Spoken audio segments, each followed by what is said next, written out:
Hello and welcome to video 3. I'm yet again joined by Sarah and Helen. So Helen, what's the focus for this particular video? So we've got a key question for this session, and it's, can school leaders manage a culture? I mean, it's very tempting, and it would be lovely if I could say yes, because there's so much.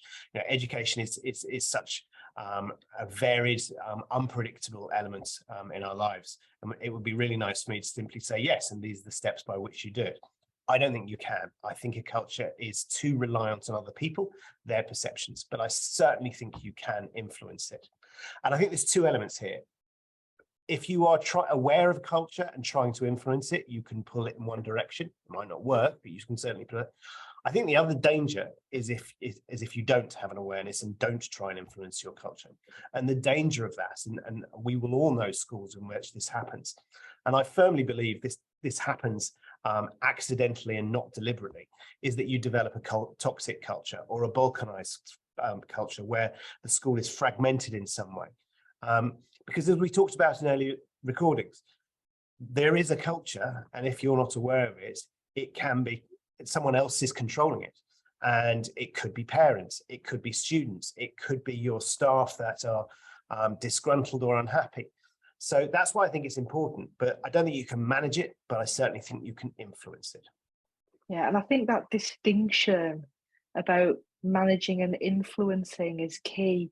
I suppose one of the questions I've got is, as a leader, how do you begin to influence that culture? What kinds of things can a leader do to get the ball rolling? I think the first conversation, and I believe very much in working with the school leaders, but working with all elements of the school, is the kind of conversation about what kind of culture you want. What do you actually aspire to have as your culture? Where is the journey ending?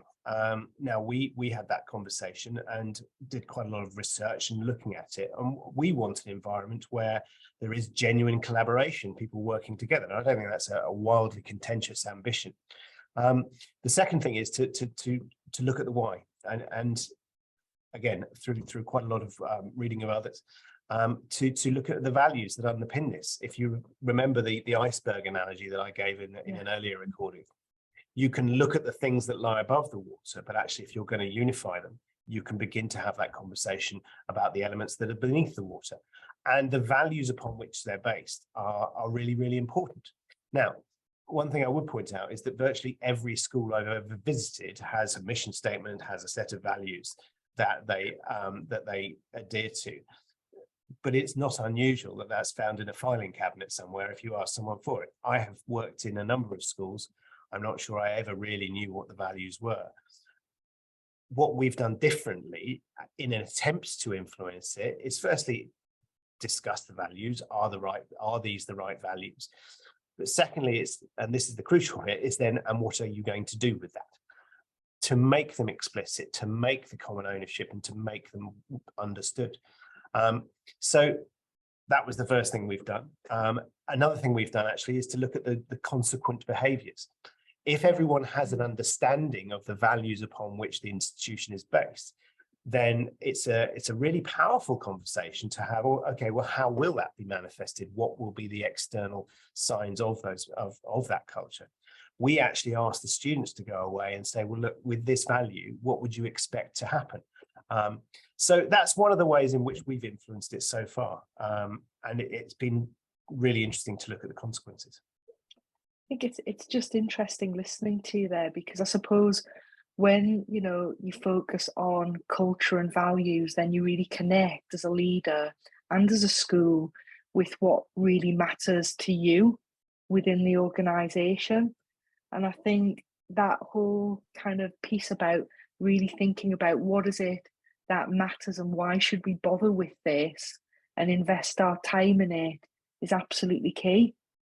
And I think two things. If we look at the reaction of the staff, I think, and not uniquely, but staff, as a consequence of being involved in those discussions, felt heard. But also, we're giving people a reason to belong because they recognize the values that we have. No one is going to belong to an institution which pushes forth a view of up-to-date assessment. But if we can say that we believe in integrity, I think you're far more likely to capture people.